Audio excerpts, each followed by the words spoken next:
marginalized people. Learn more at AtlanticStreetCenter.org. Do you feel uneasy on your feet? Need assistance to walk? Do you use a wheelchair and want to stand more? What if you could stand stronger, feel steadier on your feet?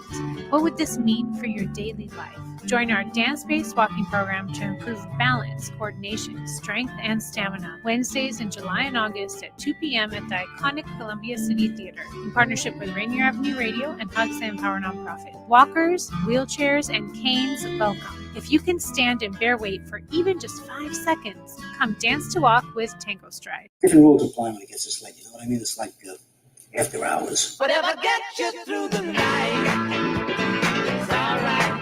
Hello, I'm an unpaid spokesman for DJ Sotovaci. I'd like to invite you to listen to his free-form music show. It's popular music the way it was never intended to be heard. Whatever gets you through the night, late nights, here on RainierAvenueRadio.world. Whatever gets you through the night. Thông điệp này được gửi đến bạn bởi Bộ Y tế Công cộng Seattle và quận King, Bộ Y tế Washington Chapter AAP và Wilson Ridge. Cho dù lớp học của bạn ở đâu, dù trực tiếp hay trực tuyến, tiêm chủng định kỳ sẽ bảo vệ cho con của bạn tránh khỏi các bệnh nghiêm trọng như bệnh sởi, quai bị và thủy đậu. Và chúng giữ cho con của bạn được an toàn, khỏe mạnh và phát triển. Nếu cần trợ giúp tìm nhà cung cấp, hãy vào trang parenthelp123.org hoặc gọi đường dây nóng Help Me Grow Washington ở số 1-800-322-2588. You are listening to Rainier Avenue Radio.world. Don't forget to log on www.RainierAvenueRadio.world. Rainier Avenue Radio, your community radio station will provide you with more information. Rainier Avenue Radio.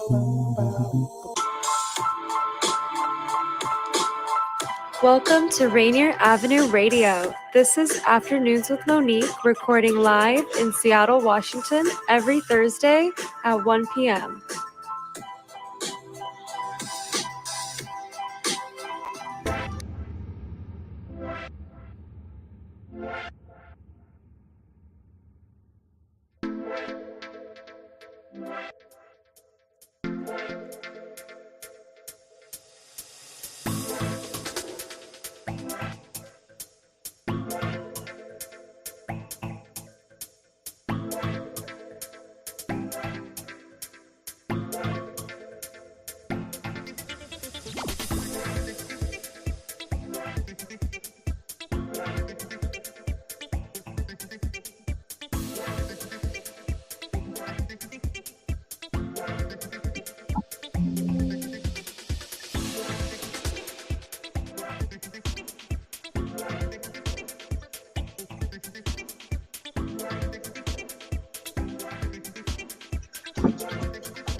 Good afternoon, Seattle. This is Monique from the Afternoons with Monique show.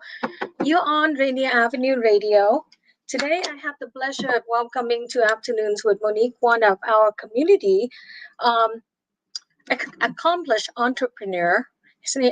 He had formed a number of successful startups and connected in the community in a very extraordinary way. He currently runs a real estate development company, a successful real estate development company called Vibrant Cities.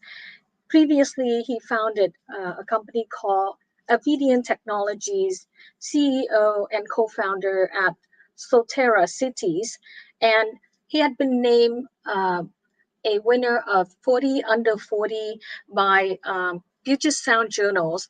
Many accolades, and a lot of people had been mentored by him and sing praises for his mentorship and leadership. Please welcome to Afternoons with Monique, Mr. James Wong. Hi, Monique. Happy to be here.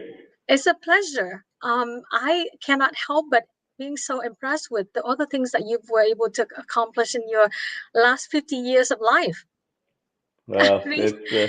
I know, I can't believe I'm 50 either. Yeah. I had the pleasure of celebrating your 50th birthday recently, and now I get a chance to interview you on my show. So thank you very much for coming on Afternoons with Monique. Happy to be here.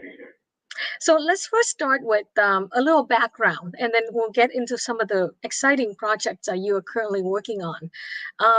Tell us a little bit about your history. How old were you when you came to the United States, or were you born here? Yeah. So I'm an immigrant boy.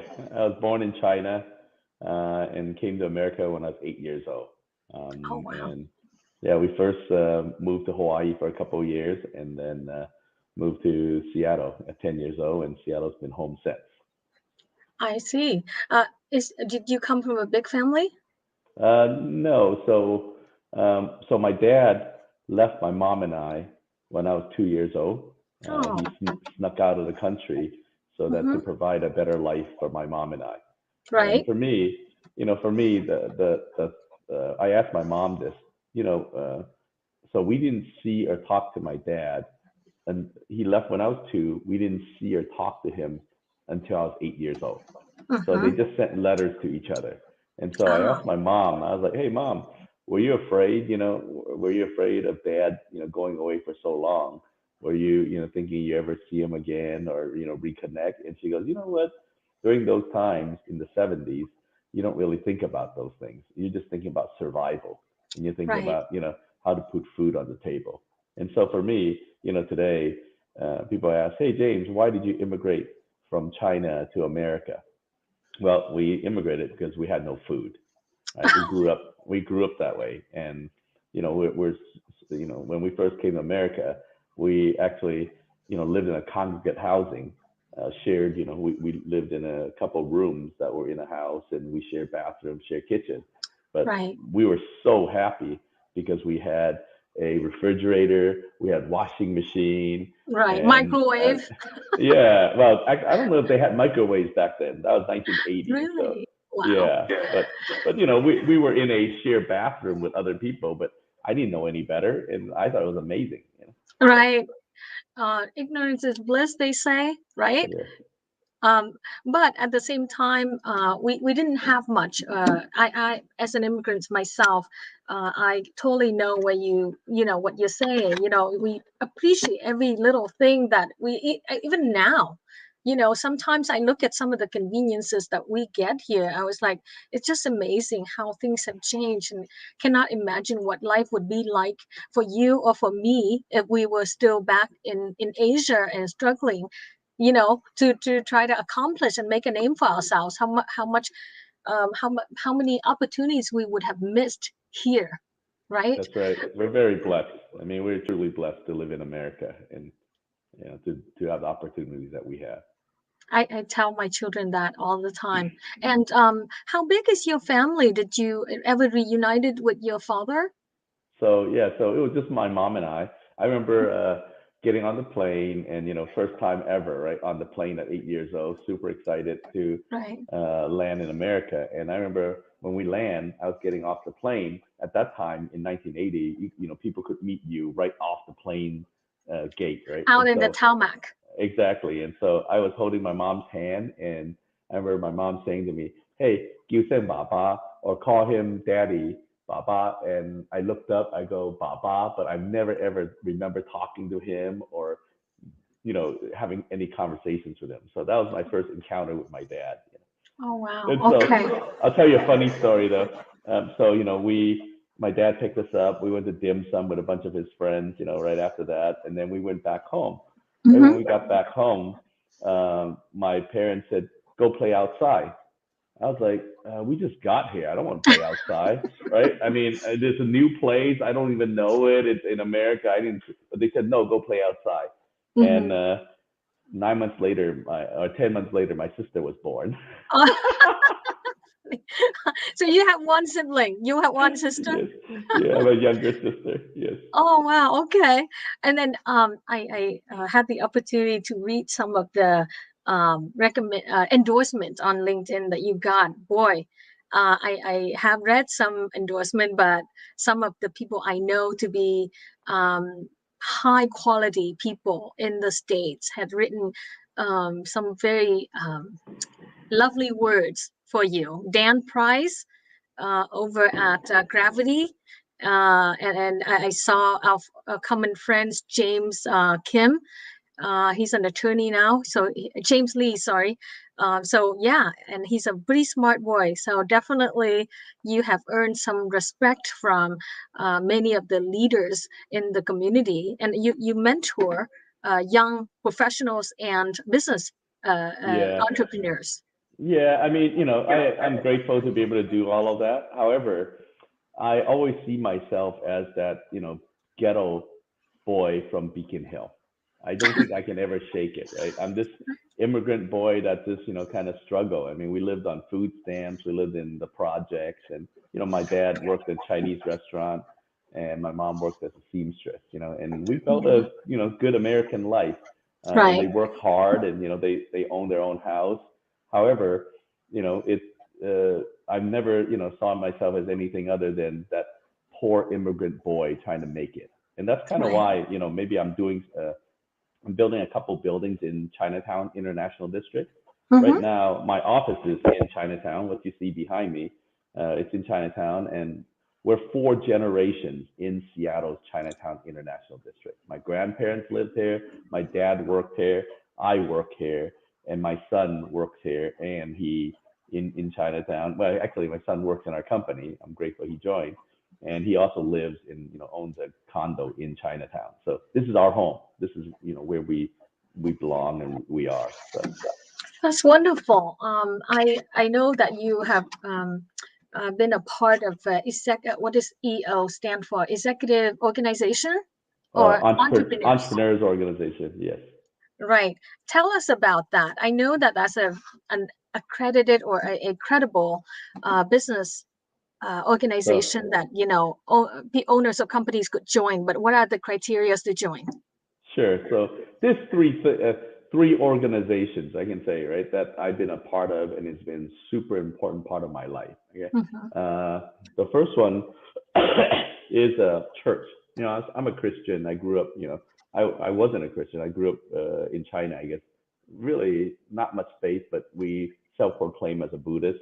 But then, since coming to Seattle, my aunt was a Christian, and so she started bringing me to church in 4th grade, and I've been a Christian since. So that's a huge part of me, and so I belong to the Christian organization, right? Church.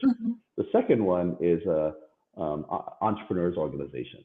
So it's called EO, and if you want to look it up, it's eonetwork.org, and that's a huge part of me because I'm an entrepreneur, right? I joke that the reason why I'm an entrepreneur is no one wants to pay me the salary that I think I deserve. That is true. My goodness. So I have to go and create it myself, right? Okay. And so I'm the only one that's willing to pay me what I think I'm worth. Yeah. And you work hard for it too, because, from what I understand, I mean, your son is also very accomplished. I know he just graduated from Harvard. So definitely not just a business owner, but you also create a new generation of success stories. Harvard graduate, what did he study? Well, he studied economics. So Harvard Business School is only for you only get business school at Harvard Business School. That's for grad school. So if you want to do business, then economics is the degree, at Harvard. Right. So, but really, he got his brains from his mom. Okay.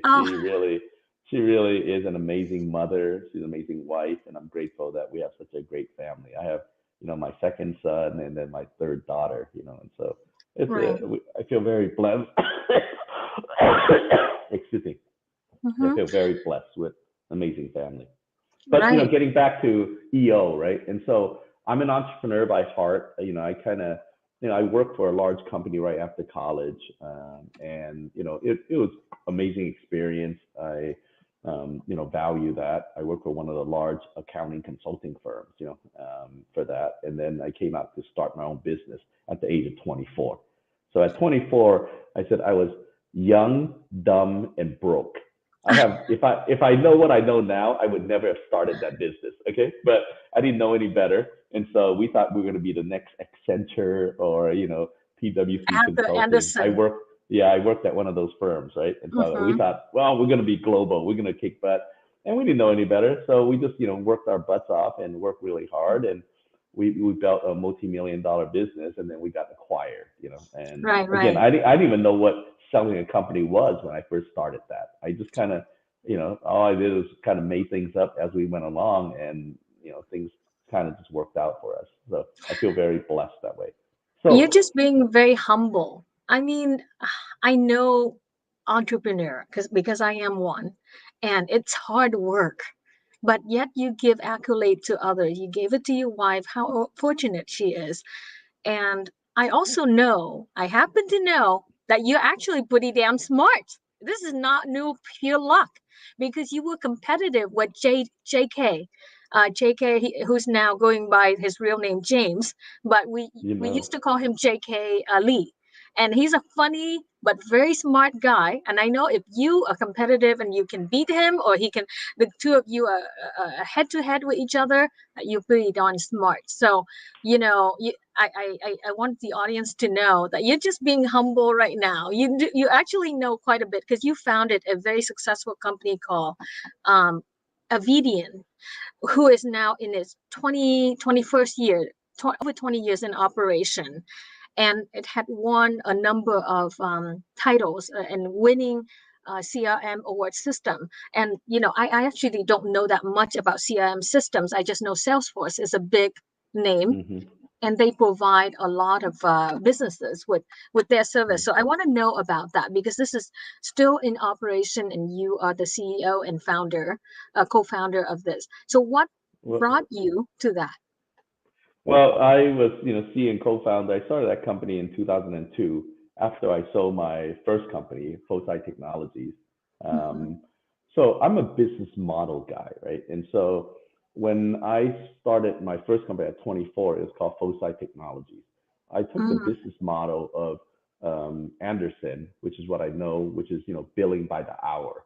And so, we built that business, and then, we got lucky, and someone acquired us. So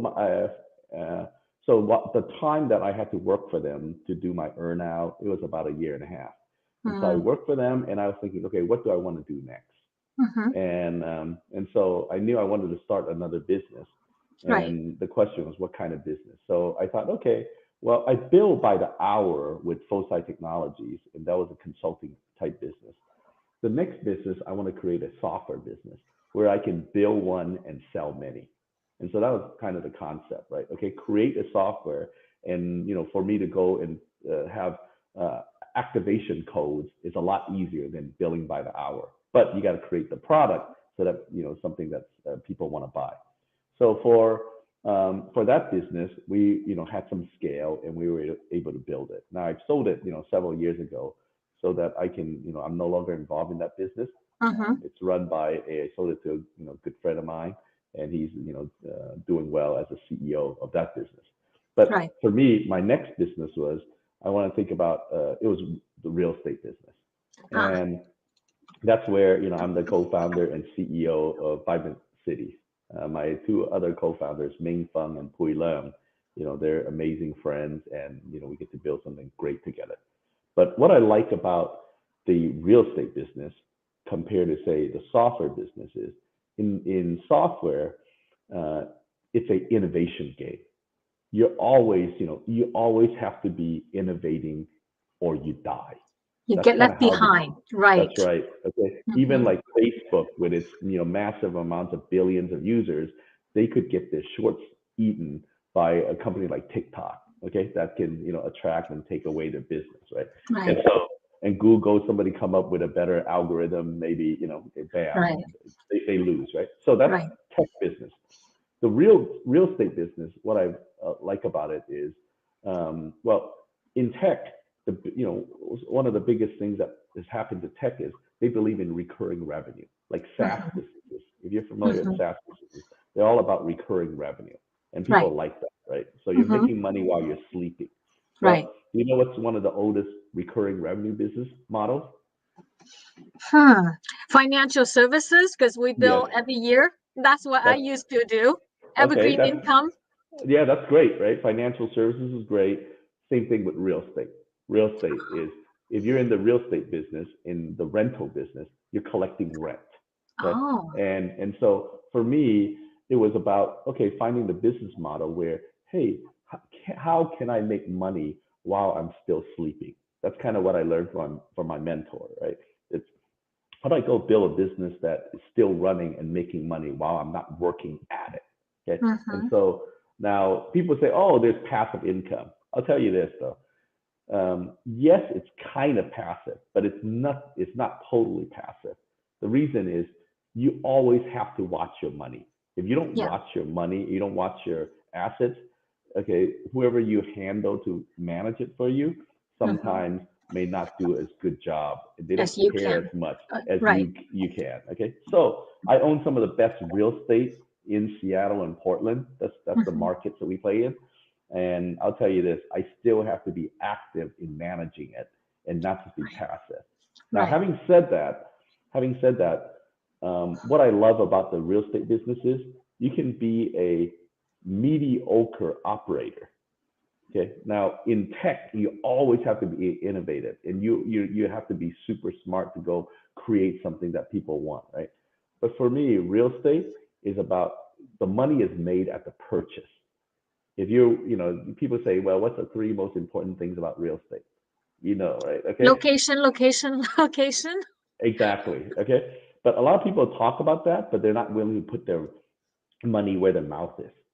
For me, I'm willing to pay a good price for great real estate, or a great price for great real estate, because I know that has served us well. And so where I'm going with this is, if you own a great piece of real estate, you can be a mediocre operator, but you will tend to make money over time.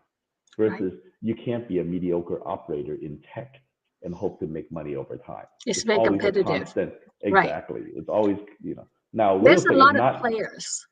There's always a lot of players in that game, and they're always younger and sharper and churning out from great universities with the latest innovations and technology. So you always have to compete. But what you're saying is kind of like remind me of the McDonald's model. McDonald's doesn't have to make money selling French fries. They just have to buy real estate. That's right. Sit on that land. That's right. So, you want to, buy, you've heard of the old adage, you want to be able to buy maybe buy the ugliest house in the best neighborhood that you can afford. That tend to, absolutely be a good strategy.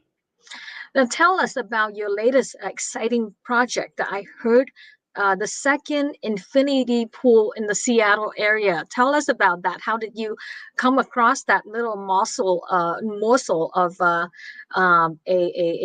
beautiful condominium, which I saw some pictures online. And by the way, you probably should type on the comment where people can find the pictures and some details about this. But tell us about this project that you just, I think, completing.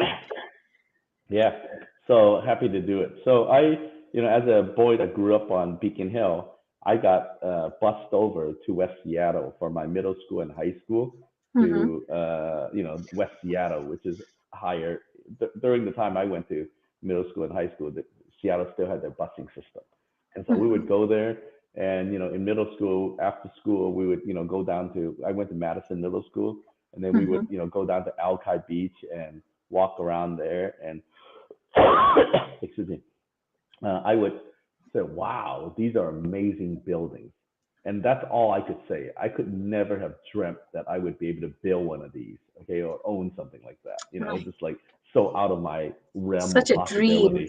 dream. Yeah. And and I always thought of it as, amazing. And well, everyone knows in Seattle, Alki Beach is, the best, coolest beach, right? Okay. Big attraction. Beautiful. Yeah. And, the best views of Seattle skyline is from Alki Beach, right? And so when we got lucky, I was able to buy 3 houses in a row. Okay. That took somebody 18 years to assemble. So these are waterfront properties. And then we were able to buy 2 more properties right next to it. So it took us 23 years over time to be able to buy 5 waterfront properties on Alki Beach. And then now we're building probably one of the most luxurious waterfront condos in all of Seattle area. And you mentioned it. It's called Infinity because we have the second infinity pool in all of the Pacific Northwest. Oh, The really? first one is at the Four Seasons Hotel, and they are award winning. So we use the same pool designer, the same interior designer to create pretty much, we're bringing like the Four Seasons onto Alki Beach. Amazing. And our architect that designed the building, Bob Pescarino, he's also a Harvard trained architect as well. And so we have the A team in building this product that I'm super proud of. Wow. And When is so it if you coming? look up infinityshoreclub.com, you can check it out. And we're already a third sold of the. We feel pretty happy Pre-sale. with that. Yeah, pre-sale. And so we're not done. So we should be completed early fall. That's when we should be finished with our construction. How exciting. This is, and how many units are there in that building? Yeah, there's 37 units in that condo building. And I think that's probably one of the larger waterfront condo buildings. What's the low and what's the high? How much is the penthouse and how much is your lower level studios? Just for scale. Just for scale.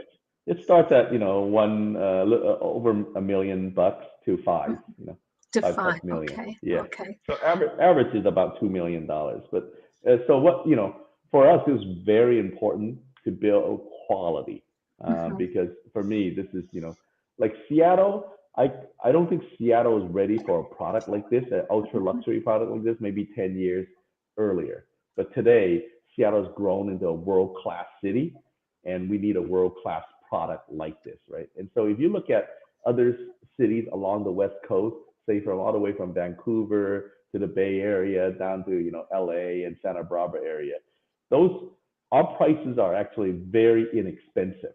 We're selling our stuff for about $1,500 a square foot, and those areas they're selling their stuff for $2,500, $3,000. Why is that?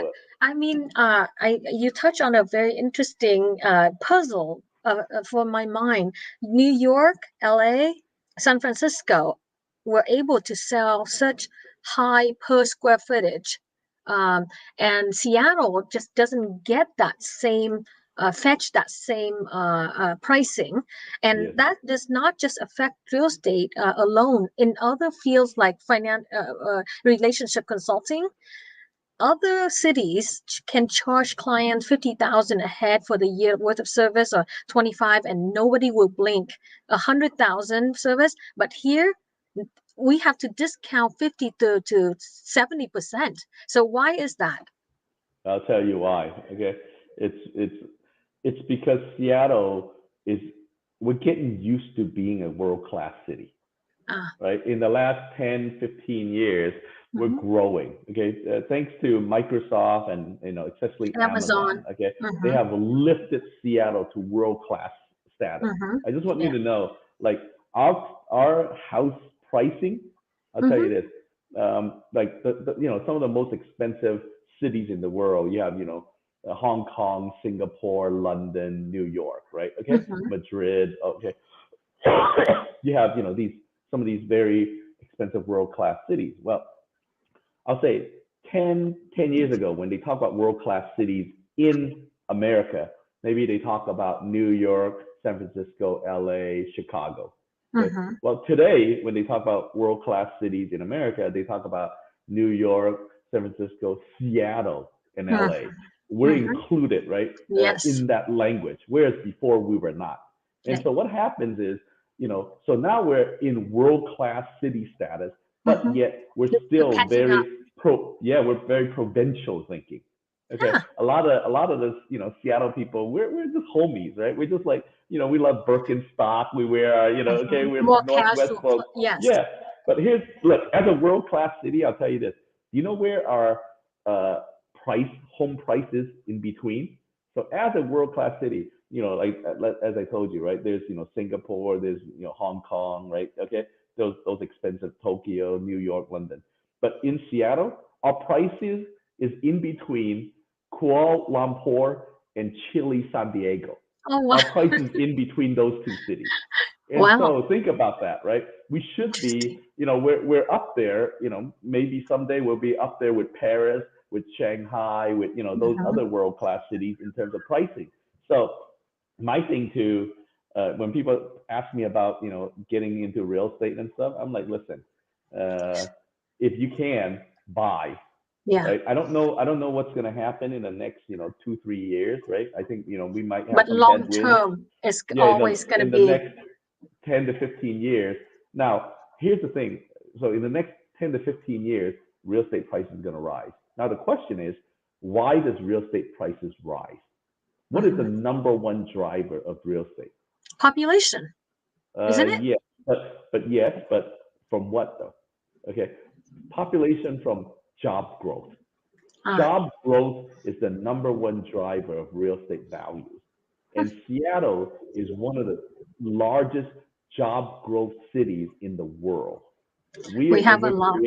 Yeah. So before there was Silicon Valley, right? Okay. So, well, Silicon Valley is the number one, and I think they still continue to do. The second largest technology hub behind Silicon Valley is Seattle. Right. We are the second largest technology hub, and that is not going to go away in the next 10 to 15 years. So you're going to see our values go up. So we out of time. So I appreciate you joining us today on the show. There's more to talk about, and I hope you will come back and share with us some more about your knowledge about real estate and also how you define success. So we'll say that for the next episode with James. Will you come back and share with us your wisdom and experience in the real estate area? Sure, happy to do it. Thanks, Monique. Okay. You're welcome. Well, that's it for this episode of Afternoons with Monique, everyone. You're on Rainier Avenue Radio. You have a great afternoon and come back for another episode of Afternoons with Monique next Thursday at 1 p.m.